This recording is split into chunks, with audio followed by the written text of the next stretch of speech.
하나님의 말씀을 받는 시간입니다. 하나님께서 오늘 우리에게 주신 말씀은 마태복음 11장 28절부터 30절까지의 말씀입니다.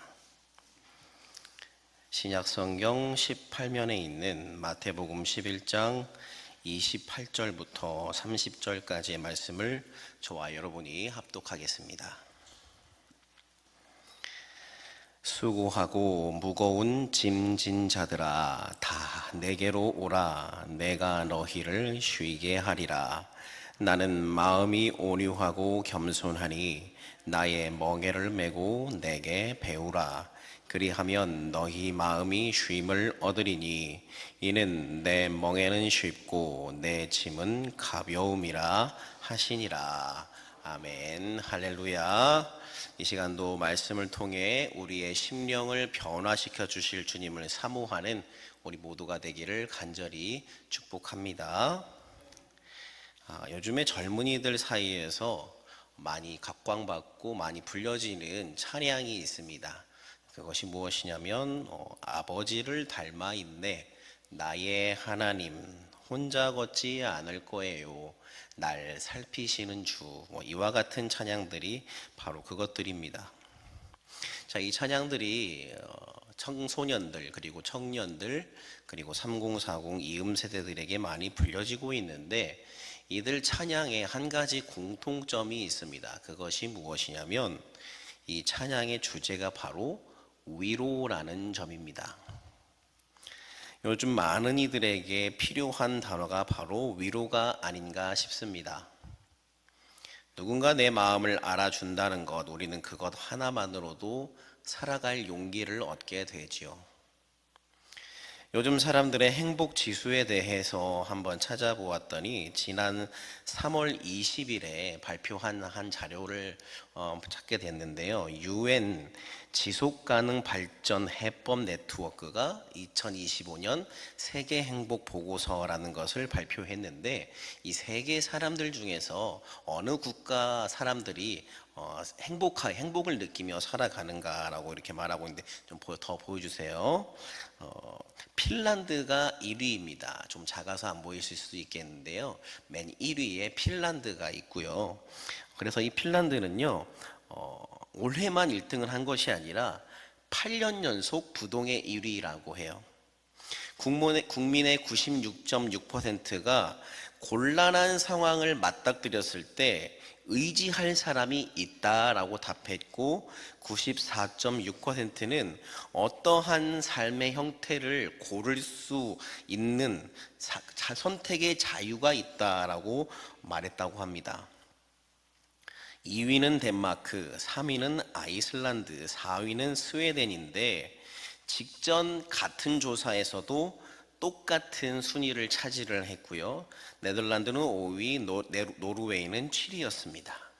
자, 그렇다면 여러분, 우리나라는 저기 밑에 지금 빨간색 박스로 이렇게 칠해져 있는데, 우리나라는 몇 위일까요? 지금 작아서 글씨가 잘 안 보이실 텐데, 우리나라는 2024년에 작년에 52위였대요.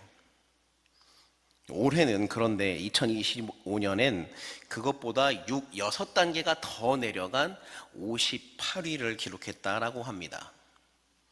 자, 그런데 눈에 띄는 것은 지금 하마스와 전쟁 중인 이스라엘이 몇 위냐면 8위입니다. 국민의 93.7%가 내가 힘들 때 의지할 친척이나 친구가 있다라고 느꼈고, 79%는 자신이 어떻게 살아갈지 선택할 그러한 자유가 있다라고 답했다라고 합니다. 이 전쟁을 하고 있는 이스라엘이 8위인데 우리나라는 58위예요. 너무나 많은 차이가 있죠. 자, 왜 그럴까요? 이 세계 행복 보고서에 따르면 행복을 위해서는 함께 식사하는 것이 중요하다라고 말합니다. 식사를 함께 하는 것이 주관적 행복에 영향을 미치는 매우 강력한 지표로 입증됐다라는 것입니다. 다른 사람과 식사를 더 많이 함께하는 사람이 그렇지 않은 사람보다 삶의 만족도가 훨씬 더 높았다라고 해요. 또한 우리나라는 이 OECD 가입 국가 중에서 우울증 발생률이 36.8%로 1위를 달리고 있습니다. 뿐만 아니라 치료율은 발병률은 36.8%인데 치료율은 최저 수준이라고 해요. 치료가 안 되는 것을 말하는 것이 아니라 치료 자체를 하지 않으려 한다라고 말합니다. 자, 왜 그럴까? 언제부터 이 대한민국 땅에 우울과 패배와 슬픔이 가득해졌을까요? 이 전문가들의 말에 따르면 한국은 유난히도 그 기준이 높다라고 합니다. 그래서 그 기준에 그 기준을 맞추지 못한 사람이라고 판단이 되면 우울해진다라는 겁니다.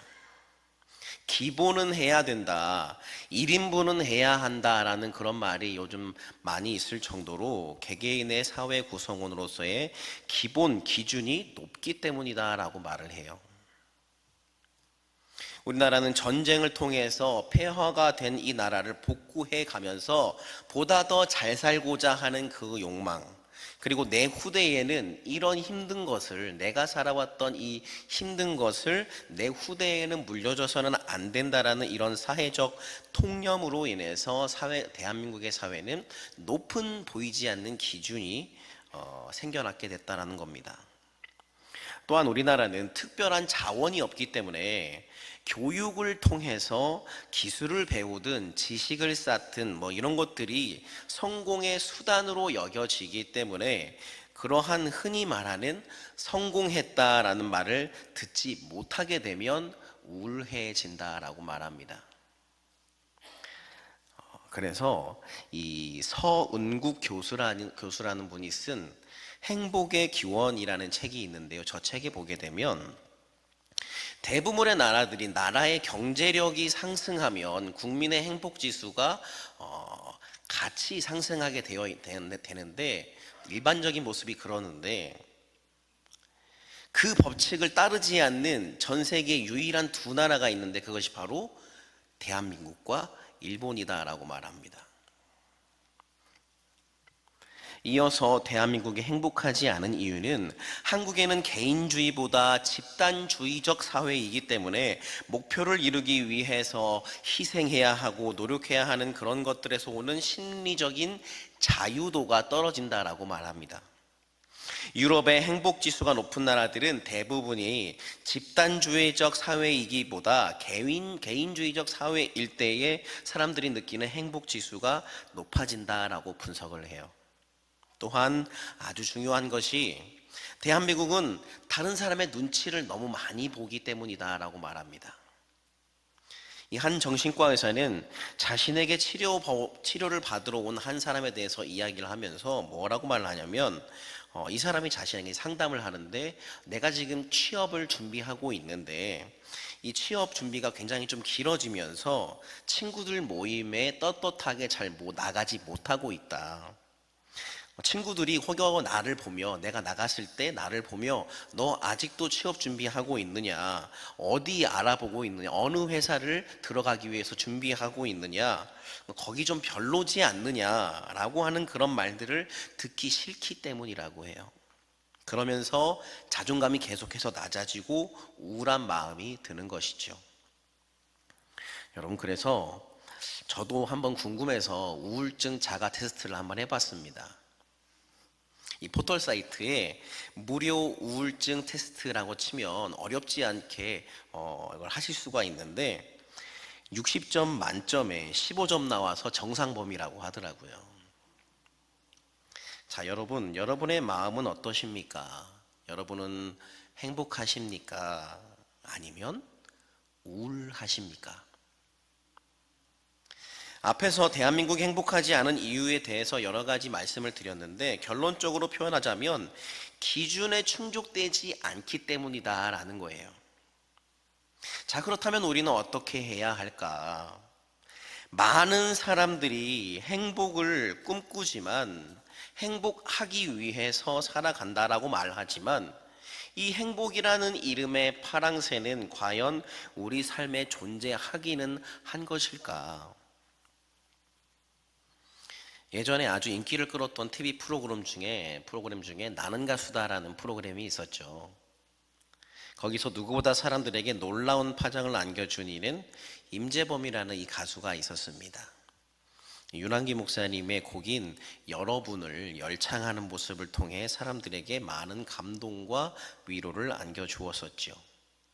방송에도 이게 잘 나왔습니다마는 그 자리에 있었던 많은 사람들이 저 노래를 들으면서 저 가수의 열창을 들으면서 눈물을 훔쳤던 그런 모습이 방송으로 잘 흘러나왔습니다. 가수가 노래를 뛰어나게 잘한 것도 있지만 사람들이 감동을 받고 눈물을 흘린 건 그만큼 그들이 위로를 기다렸기 때문일지 모릅니다. 오늘 우리가 읽은 말씀은 예수님께서 세상 자들을 초대하시는 사랑의 메시지입니다.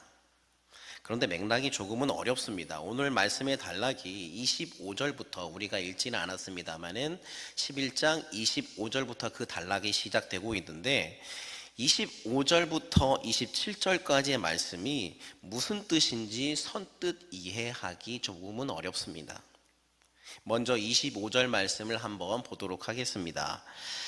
그때에 예수께서 대답하여 이르시되 천지의 주제이신 아버지여 이것을 지혜롭고 슬기 있는 자들에게는 숨기시고 어린 아이들에게는 나타내심을 감사하나이다 라고 말씀합니다. 이 말씀을 보면 지혜 있고 슬기 있는 자들이 나타나지 않거든요. 그 사건 가운데에서. 또 어린 아이들도 등장하지 않습니다. 그런데 예수님께서 저렇게 말씀하신단 말이죠. 자, 이것은 무슨 뜻이냐면 이 부분을 이해하기 위해서는 그 앞부분을 보아야 합니다. 예수님께서 세례 요한의 제자들에게 세례 요한이 어떤 사람인지 설명을 하시면서 사람들이 요한을 그리고 예수님을 알아보지 못한 것을 인정하지 않는 것을 말씀하세요. 18절과 19절 말씀에 요한이 와서 먹지도 마시지도 아니하며 그들이 말하기를 귀신이 들렸다 하더니 인자는 와서 먹고 마심에 말하기를 보라 먹기를 탐하고 포도주를 즐기는 사람이요 세리와 죄인의 친구로다 하니 지혜는 그 행한 일로 인하여 옳다함을 얻느니라. 사람들이 요한을 보고도 선지자로 인정하지 않고 귀신 들렸다라고 말하고 나를 보고도 먹기를 탐하고 포도주를 즐기는 사람이요 세리와 죄인들의 친구다라고 하는 이것이 얼마나 지혜 없는 모습이냐. 종교 지도자들이라고 하는 너희는 또한 하나님의 선택받은 백성이라고 스스로 여기고 있는 너희는 너희의 죄를 회개하지 아니하고 불쌍한 백성들을 율법으로 옥죄고 있으니 너희의 죄가 적지 않다. 오히려 죄 가운데 머물지 않는 순수한 어린아이와 같이 순수한 마음으로 사는 자들이 내가 요한이 누구인지 내가 누구인지 알고 있으니 하나님께 감사하다라는 그 말씀을 하고 계신 겁니다. 지금 우리의 대한민국이 행복하지 않듯 이 당시 유대인들은 행복하지 않았을 것입니다. 이들은 먼저 로마의 속국으로 살고 있었습니다. 황제를 숭배해야 하는 큰 어려움 앞에 이들은 놓여 있었지요. 유일신 야훼 신앙과 가장 대립되는 부분이었습니다. 이 신앙의 힘으로 이것을 죽음을 불사하는 이들도 많았던 이유지요. 또한 엄청나게 많은 세금을 내야 했습니다. 얼마나 많았냐면요. 공세와 소장료, 종교세를 비롯한 각종 세금을 내야 했는데 이 로마 시민의 안정적인 삶을 위해서 로마 시민들이 점령하고 있는 그 점령지에 있는 이스라엘 주민들은 로마에 일정적인 세금을 내야 했는데 그것이 바로 공세입니다. 또한 로마 군대가 주둔하는 그 지역은 어디든 그들의 생활에 필요한 기본적인 곡물과 포도주와 고기들을 계속해서 제공해야 했습니다. 또한 자기 땅이 없어서 소작을 하는 백성들은 토지 소유자에게 소작료를 내야 했는데 그것이 자기의 소산의 40%에서 무려 70%까지 이르렀습니다. 또한 전쟁이 치러진 후에는 조공을 감당하기 위해서 지역 통치자들이 내는 세금을 내기도 했고요. 통행세, 인두세, 사람의 인두라는 게 사람의 머리를 말하는 거잖아요. 사람이라면 마땅히 내야 되는 그 세금, 그리고 운송료, 종교세까지 감당해야 했습니다. 여기서 말하는 종교세라는 것은 11조와 3년마다 내는 제2의 11조, 제3의 11조가 포함된 금액이었습니다. 최소 자신의 수입의 25% 이상을 세금으로 내야 했던 것이죠. 여러분, 이렇게 많은 돈 내고 살라고 하면 사시겠습니까? 당장에 이민 가겠죠. 유대인들의 삶은 이렇게도 곤고한 삶이었습니다. 거기에 더해 위로와 평안과 사랑을 더해 주어야 할 종교 공동체마저 자신들을 바르게 지도하지 못하고 있는 상황이었으니 그들의 삶이 결코 행복하지 않았을 것이라고 자신 있게 말할 수 있습니다. 그런데 그런 시대에 예수님이 나타나 대중들에게 이렇게 말씀하시는 것이죠. 수고하고 무거운 짐진 자들아 다 내게로 오라. 내가 너희를 쉬게 하리라. 그들이 얼마나 수고하고 있었고 그들 어깨에 삶의 무거운 짐을 지고 있었는지 예수님께서 수고하고 무거운 짐진 자들아 다 내게로 오라. 내가 너희를 쉬게 하겠다라고 말씀하고 계셔요. 사랑하는 여러분, 세상은 수고하고 무거운 짐진 자에게 그 짐을 덜어주기보다는 그 어깨에 짐을 하나 더 얹어주고 달리라 라고 하는 것이 세상이에요. 남들도 다 그렇게 살아왔다고 눈을 들어 앞을 바라보라고 저 앞에 저 다리가 머리가 다 하얘지고 허리가 다 굽고 무릎이 떨리면서도 아직도 인생의 짐을 내려놓지 않고 묵묵히 걸어가는 저 사람을 보라고 너는 아직도 멀었다고 더 달려야 한다고 짐을 가중시키죠. 제가 서두에 요즘 많이 불려지는 찬양이 있다고 했습니다. 그 중에 혼자 걷지 않을 거예요 라는 이 찬양이 있습니다. 제가 미리 우리 권사님께 부탁을 좀 드렸어요. 위로의 찬양이 되기 때문에 이 시간에 잠깐 권사님 나오셔서 이 찬양을 불러주실 텐데 이 찬양을 한번 푹 듣고 다시 계속해서 말씀을 나눠보도록 하겠습니다.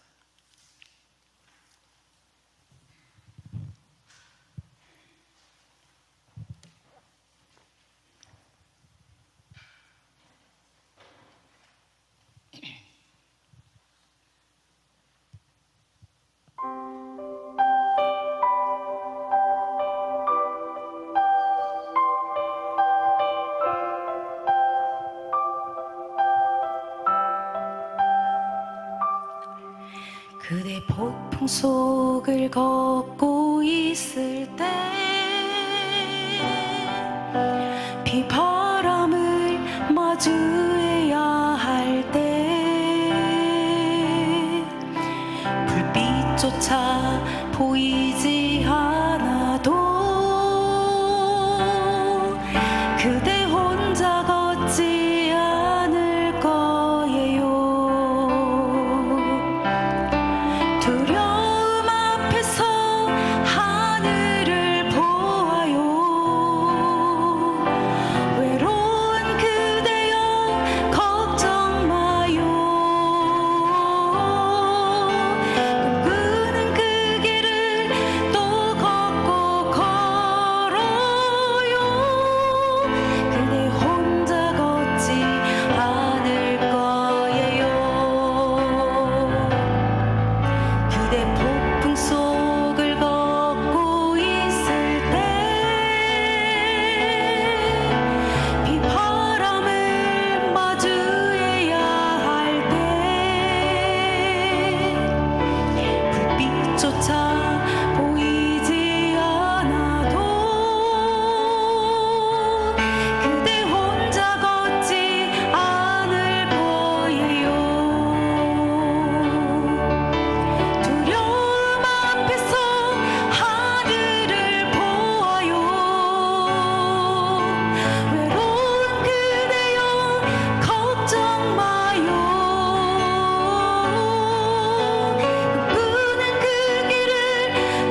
이 노래 가사를 우리가 지금 다 보여드렸는데 주님, 하나님, 예수님 혹은 성령님이라는 표현이 단 한 번도 등장하지 않아서 이 노래가 발표되고 나서 조금은 논란이 있었습니다. 이게 찬양곡이 맞느냐, 예배곡이 맞느냐 약간의 논란은 있었지만 하나님이 당신의 외로운 인생길에 힘이 되어 주셔서 당신은 혼자 걷지 않을 것이다 라는 그런 의미를 분명히 담고 있는 곡입니다. 사랑하는 여러분, 이처럼 우리 주 예수 그리스도께서는 우리를 위로하시고 싸매시고 회복하시는 분임을 믿으시기 바랍니다. 나의 육체의 건강도 또한 나의 영혼의 건강도 회복하실 수 있는 분은 오직 우리 주님뿐입니다. 다른 허탄한 것에 집중해봤자 우리는 더욱더 갈급해질 뿐이에요. 예수 안에만 참 생명, 참 생수의 강이 흘러 넘치기 때문인 줄 믿으시기 바랍니다. 자, 우리 예수님께서 이어서 29절, 30절에 무엇이라고 말씀하시는지 우리 한번 계속해서 읽도록 하겠습니다. 나는 마음이 온유하고 겸손하니 나의 멍에를 메고 내게 배우라. 그리하면 너희 마음이 쉼을 얻으리니 이는 내 멍에는 쉽고 내 짐은 가벼움이라 하시니라. 아멘. 우리가 예수님께 나아갈 이유가 있는데 그것이 바로 예수님이 온유하고 겸손한 분이시기 때문이죠. 사람은 온유하고 겸손한 자가 없어요. 그렇게 보여지는 것일 뿐 사람은 온유하지 않습니다. 사람은 겸손하지 않지요. 누구나 한 특정 부분을 건드리게 되면 불같이 화를 내는 부분이 각 개인마다 누구에게나 그런 것이 있습니다. 그것이 자존심일 수도 있고 흔히 가방끈이라고 하는 학력일 수도 있고 또한 재력일 수도 있습니다. 우리는 결코 나 자신이 이 부분만은 나는 공격받지 않아야 한다라고 여기는 그 부분이 공격받게 되면 분노하지요. 또한 사람은 겸손하지 않아요. 여러분, 겸손이 무엇이라고 생각하십니까? 요즘은 겸손이라는 것에 대해서 과거와는 조금은 달라진 그런 접근을 하더라고요. 일단은 우리는 겸손이라는 이 단어를 듣게 되면 머리를 숙이는 그런 모습을 연상하게 되는데 그리고 자신이 잘할 수 있는데 분명히 잘할 수 있는 것임에도 불구하고 저는 아직 아닙니다. 저보다 저분이 그걸 더 잘합니다. 이렇게 말하는 것이 우리는 흔히 겸손이라고 알고 있지요. 그런데 여러분, 요즘은요 그렇게 자기 자신을 너무 낮추면 호구래요. 요즘은 자기 자신을 낮추는 게 겸손이 아니라 남을 더 생각하는 게 겸손이다라고 이야기하더라고요. 누군가 나에게 야, 너 정말 오늘 예쁘다 라고 얘기했을 때 어떻게 보통 반응하시겠습니까? 자매님들? 여기 자매님이 안 계십니까? 자, 오늘 너 정말 예쁘다라고 말하면 어떻게 반응하시죠? 보통 어떻게 대답하십니까? 아유, 이쁘기는 뭘 이뻐. 권사님이 더 이쁘지. 보통 이렇게 하시잖아요. 근데 그렇게 하는 게 요즘은 그렇게 하는 게 아니라 땡큐, 너도 이뻐. 이게 겸손이래요. 조금은 느낌이 다르죠. 여하튼 인간은 온유하지도 않고 겸손하지도 않습니다. 역사상 온유하면서 겸손한 분이 딱 한 분이 있었는데 그분이 바로 누구십니까? 예수님이시죠. 말씀을 보면서 에이, 예수님이 뭘 겸손해. 자기 스스로를 보고 나 겸손하다, 나 온유하다, 그러니 나에게 와서 배우라 라고 말하는 것 자체가 겸손이 아니지 않는가라고 말할 수 있는 수도 있겠지만 예수님 자신이 진정으로 온유하시고 100% 온유하시고 또 100% 겸손하시기 때문에 그것을 자신 있게 말씀하실 수가 있는 것이죠. 자, 그런데 한 가지 이상한 점이 있어요. 예수님이 온유하시고 겸손하신 것은 우리가 알겠습니다. 그런데 나의 멍에를 메라 라고 말씀하세요. 수고하고 짐진 자들을 초대하고서 나의 멍에를 메라 라고 말씀하세요. 그렇지 않아도 세상의 짐의 무게 때문에 짓눌려 있는 자들에게 나의 멍에를 메라 라고 말씀하세요. 아니, 예수님, 멍에를 메라니요. 지금 저한테 있는 이 짐을 다 받아가시고, 고생했구나. 그 무거운 짐 나에게 주렴. 내가 메워줄게. 너는 네 짐 내가 대신 다 메줄 테니까 너는 아무것도 메지 말고 편안하게 살아라. 이렇게 말씀해 주셔야 되는 것 아닙니까? 라고 우리는 생각이 들지요. 그런데 예수님께서 수고하고 무거운 짐진 자들을 초대하시고서 나의 멍에를 메라 라고 말씀하시는 것은 그 멍에가 짐이 아니기 때문입니다. 예수님이 우리에게 주시는 멍에는 짐이 아니라 영광이기 때문입니다. 세상에서 말하는 무거워서 어깨에 등에 자국이 깊이 나지만 그런 세상에서 말하는 그 짐은 내 어깨가 아프게 되는 바로 그러한 짐이지만 예수님께서 주시는 멍에는 가벼워서 무겁거나 괴롭거나 힘들거나 하지 않다라는 거예요. 이것은 바로 하나님의 자녀로서 살아가는 자녀의 자세, 그리스도인의 길을 의미하지요. 그런데 우리가 그리스도인으로 계속해서 이렇게 살아가고 있지만 그리스도인으로 살아간다는 것이 결코 쉽지 않아요. 예수 믿지 않는 이들로 하여금 모범이 되어야 하고 착하게 살아야 하고 본이 되어야 합니다.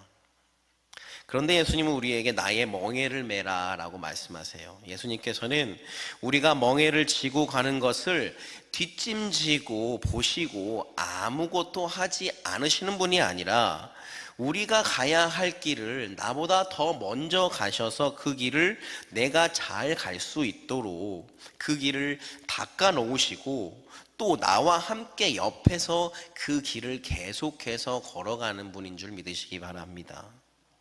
그 길이 거친 가파른 오르막길이든 숨가삐 내려오는 내리막길이든 또한 평탄한 길이든 그런 조건에 상관없이 항상 내 옆에서 나와 함께 걸으시는 분이 우리 주님이십니다.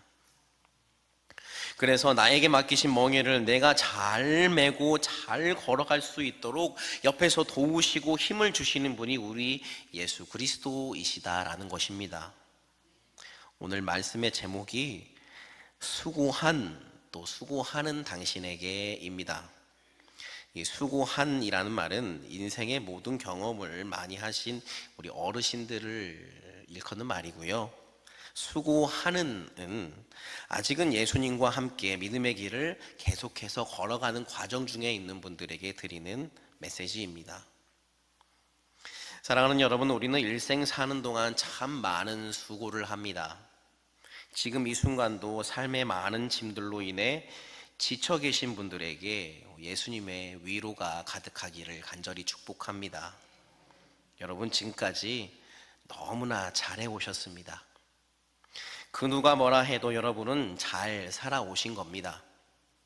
교회에서 우리는 서로 만나면 항상 우리는 밝은 얼굴을 하고 있죠. 그러나 그 밝은 얼굴 뒤로 얼마나 많은 눈물을 감추고 계십니까? 한 주 동안의 삶이 너무나도 괴로웠는데 또 죽을 듯이 힘들기도 했는데 그래도 사람들 앞에서 잘 살아가고 있는 듯 애써 웃음 짓고 계시지는 않으십니까? 이 세상 사람 중에 위로가 필요하지 않은 사람은 단 한 명도 없다라고 말해도 과언이 아닐 것입니다. 사람은 저마다 아픔을 가지고 살아가고 있고 모두 가슴 한켠에 응어리진 슬픔과 흔적을 가지고 있습니다. 세상 사람들은 바로 이 힘듦을 자신들의 방식과 세상의 방법으로 잊어보려 합니다. 술과 담배와 마약과 온갖 쾌락으로 그것을 잊어보려 해요. 그러나 그런 것이 나의 아픔을 위로할 수 있습니까? 잊혀지게 할 수 있습니까? 더 공허해지고 더 괴로워질 뿐입니다.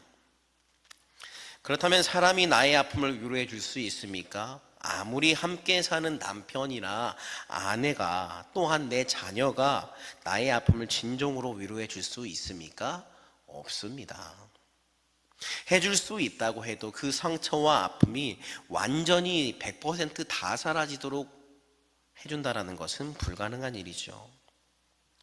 그렇다면 우리는 누구를 위해 위로받을 수 있습니까? 우리 주님으로 통해 우리는 위로받을 수 있습니다. 내 마음을 어루만져 주시고 나의 눈물을 닦아 주시고 나의 아픔이 생각나지 않도록 나를 위로하시고 격려하시는 우리 주님이 바로 내 곁에 계십니다.